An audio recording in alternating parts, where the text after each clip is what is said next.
fake, delusional, and disingenuous. He stands as a beacon of truth. He is Abuki Cabal.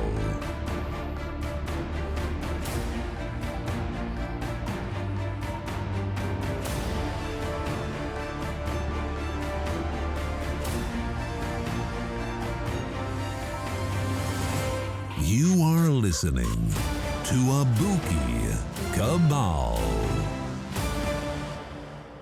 Welcome to the Abuki Cabal Show. What's going on, ladies and gentlemen?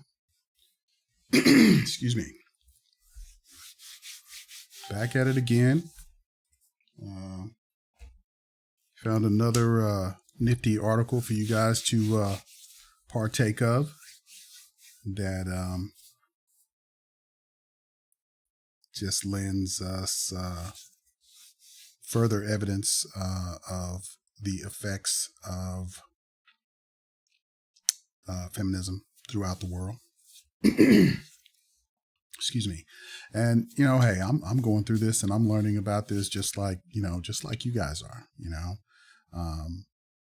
once you get on the path and you start to look at the evidence and what happens as a result of what I like to call the terraforming of the environment.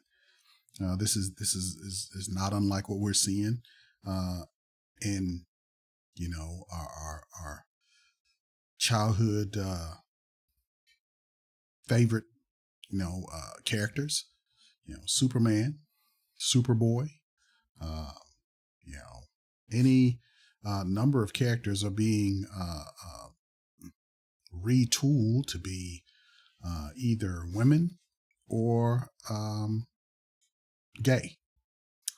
So that's a form of terraforming of our norms in order to socially engineer the way we look at how things should be and what is acceptable in our society. And the same type of approach is being shipped out, if you will, to these other countries and other social structures. So today we're going to look at divorce and how feminism has wasted a whole generation in Morocco. Okay. And Morocco is a Muslim country. So we'll look at the effects of this export of feminist culture to this country and what effects they have cataloged as a result, and what kind of effects it's having on their culture. Alrighty, let's take a look here. Alrighty. So, here we have the article here. Excuse me. Gosh, let me get some water here.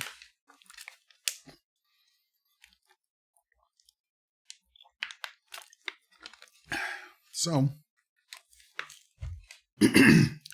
here we have the article, and it's from a publication called The Muslim Skeptic. Okay, so divorce and how feminism wasted a whole generation in Morocco. This was on March 21st, 2022. Okay. All right. So here we go. Feminism is a poison, according to this article, a slow and insidious poison that destroys societies over several generations. Its effects are beginning to be felt in the Muslim world, and not surprisingly, it is violent. The Moroccan government has recently published the figures for divorce in Morocco from 2021, and the findings are alarming. With a divorce to marriage ratio of 7 to 10, in other words, for every 10 new marriages, 7 couples divorce. This leads us to a figure moving towards 70% of divorces, a level of divorce without precedent in the Muslim world, overrunning even the Western countries. And they show their data here. And it says tab 1 shows the number of marriages. Tab 3 shows the number of divorces according to their type. Okay. I don't read Arabic, so, for those of you who can,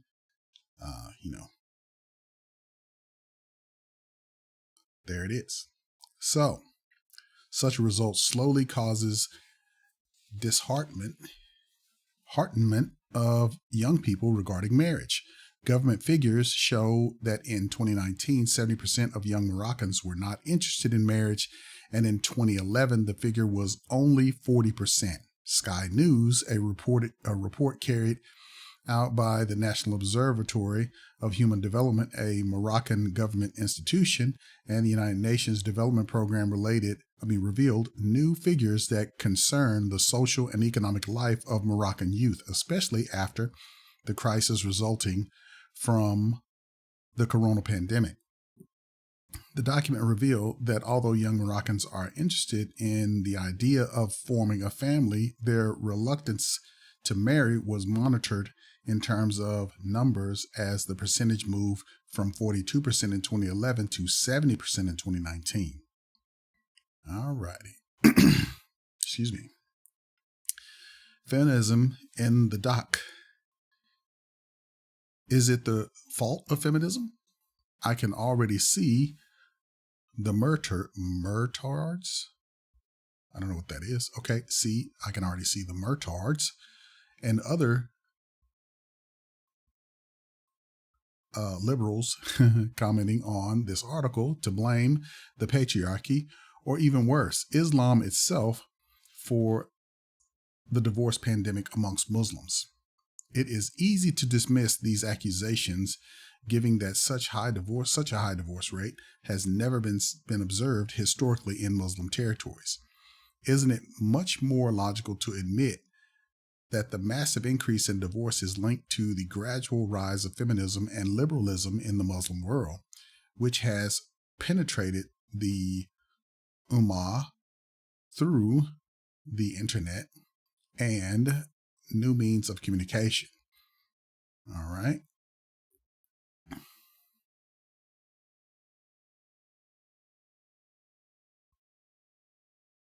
And here's a related article, Me Too in the Maghreb. Fourth wave feminism enters Morocco. Okay, we might have to check that one out too. All right. On the other hand, Moroccan experts paint us a picture that is very similar to what Europe has experienced. Change of mentality and disappearance of traditional values, trauma, fear of marriage, mistrust, and late nuptials. Okay, all of these things Kevin Samuels talked about. This is a kind of what he's talking about leftover women and all of that. That's where late nuptials come in. Okay.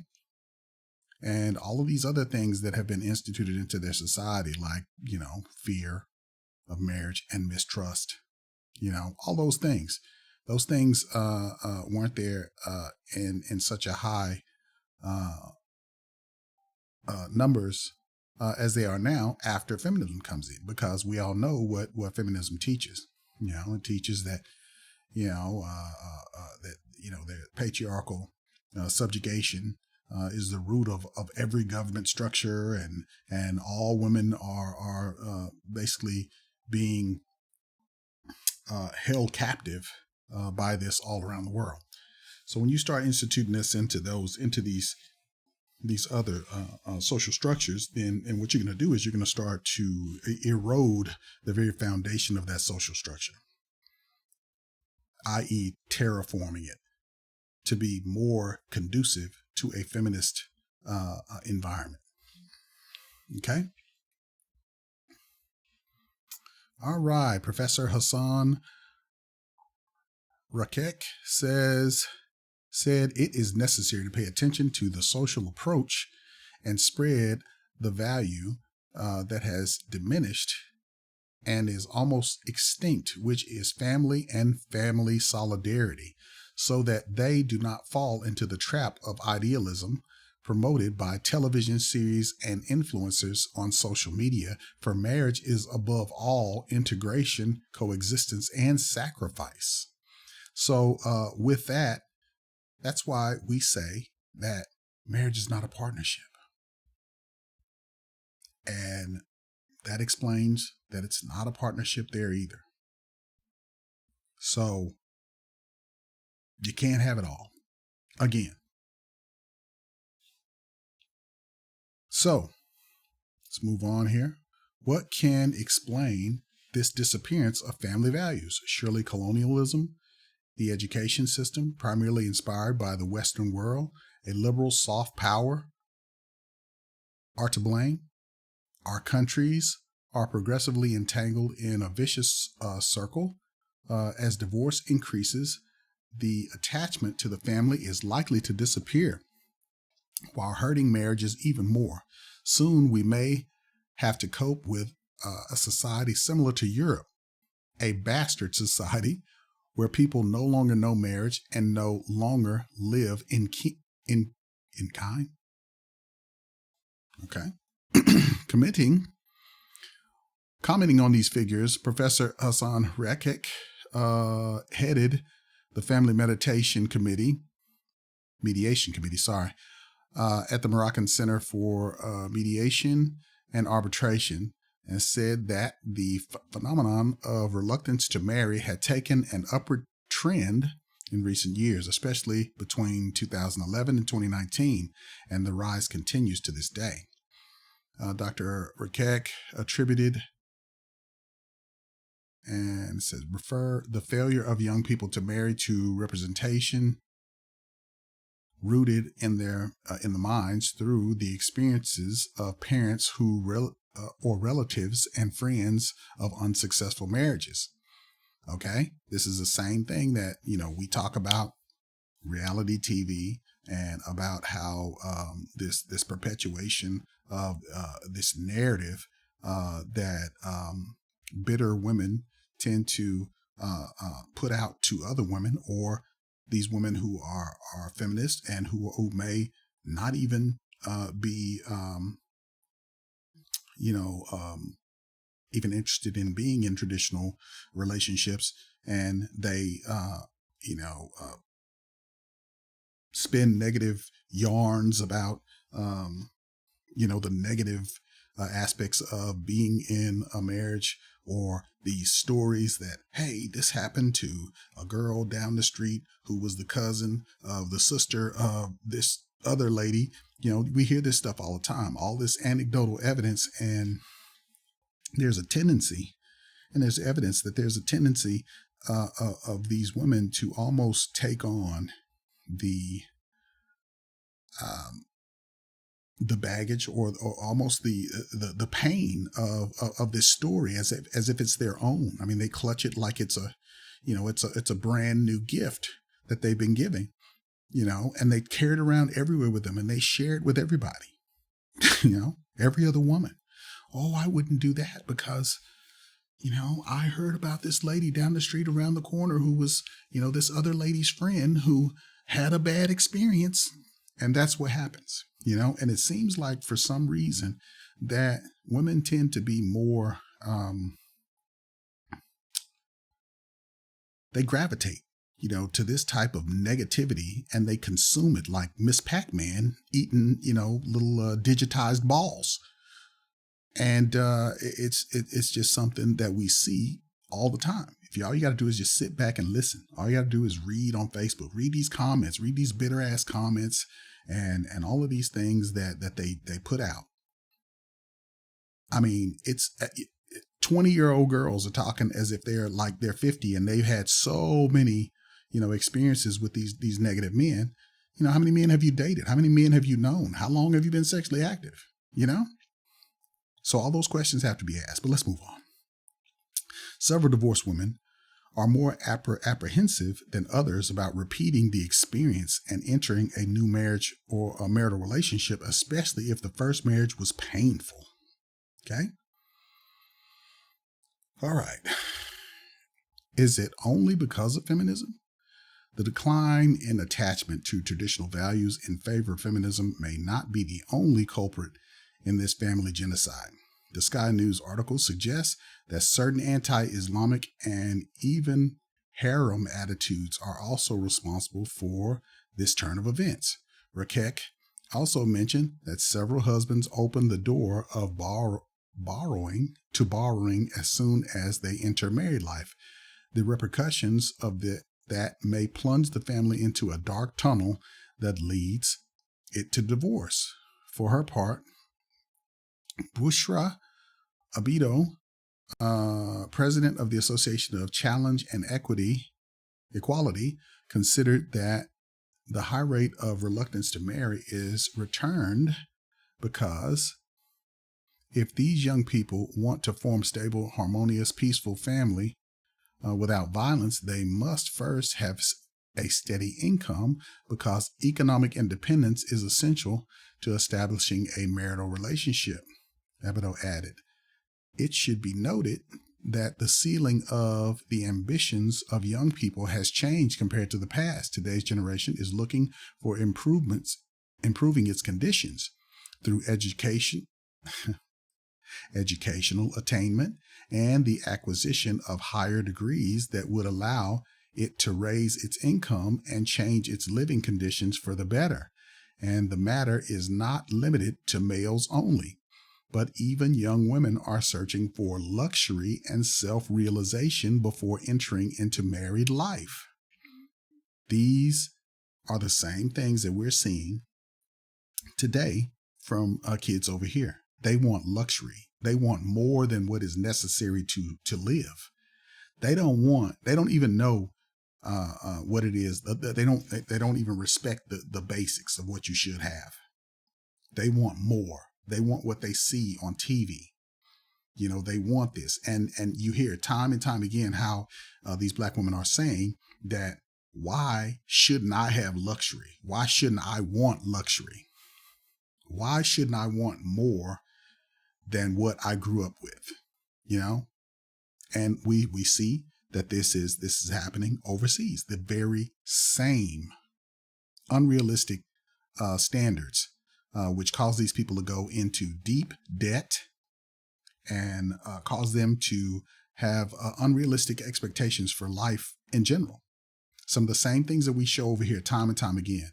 Women say that they want this and they want that, but then when you show them how much people actually make, they think that that is not enough.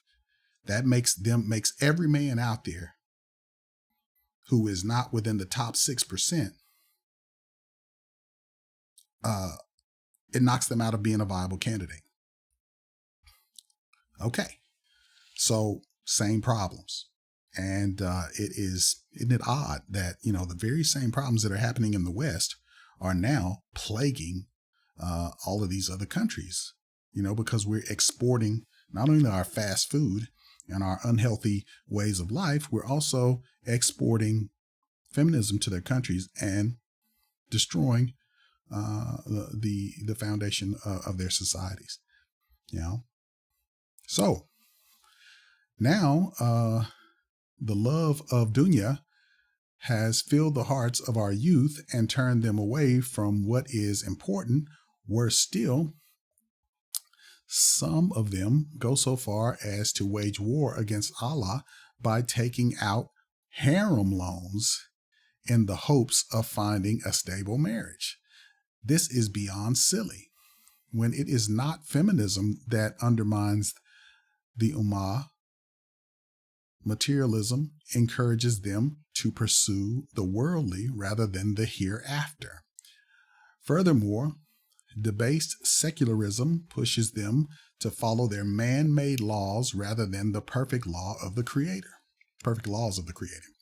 Feminism, materialism, secularism, all these isms are names united under one banner. Like siblings, they all come from the same progenitor, modernism. The same modernism that promises to lead humanity toward the new order of transhumanism and the extinction of mankind. Are you ready for this hellish nightmare?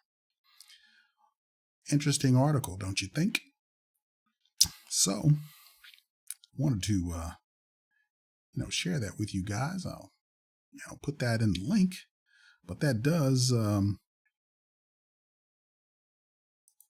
point us into a direction that makes us look at this and the effects that this is having. And I think I'm going to cover a few more stories from a few other countries that will kind of shed a light on, the effects of what we tend to export to these other countries. And I liken it to the Prime Directive in Star Trek. And if you guys don't know, I'm a big Star Trek fan. Now, the Prime Directive says that you are not to interfere in the progress of societies that are not ready technologically to join the Federation or to be approached. So, in this way, I look at these other societies and basically that is to prevent irreparable harm and these societies from trying to emulate you because they need to progress on their own path. And I think that's important to keep in mind, because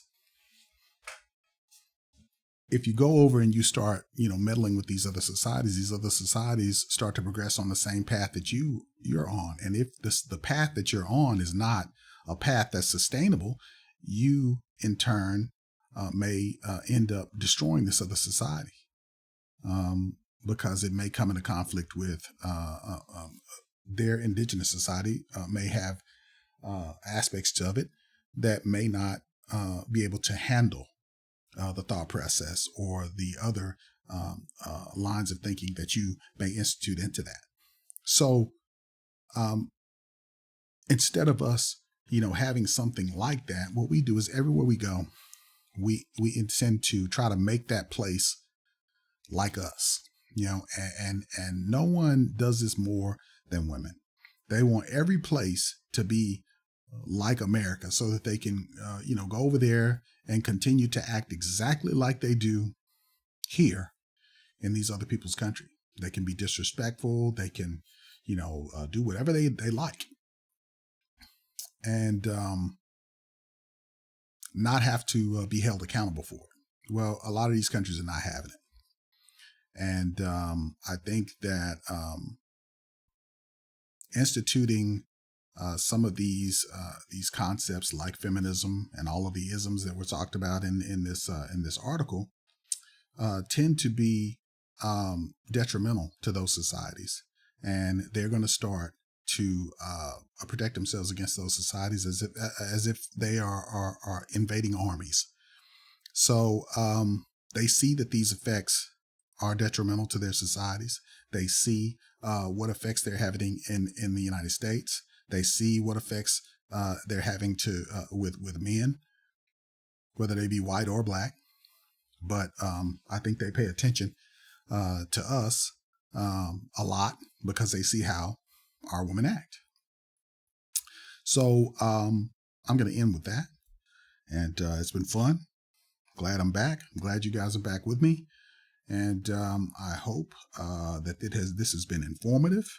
And this does what I always try to do, and that is to make you think. You guys have a great day and a great night, whichever one that you catch this on. And let me know what you think. And if there's some information that may point me in the right direction to learning something along these lines, please, by all means, send it to me. And if you guys want to send me something on my email, it's abukikabal@gmail.com or abukikabal1@gmail.com. I feel like a motherless child, a long way from home.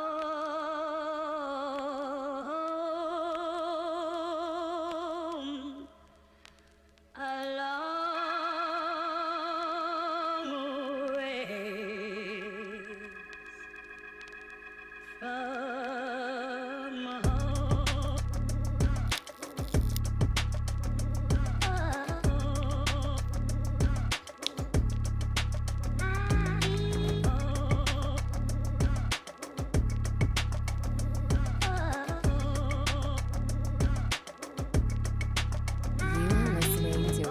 Cabal, the analytical savage.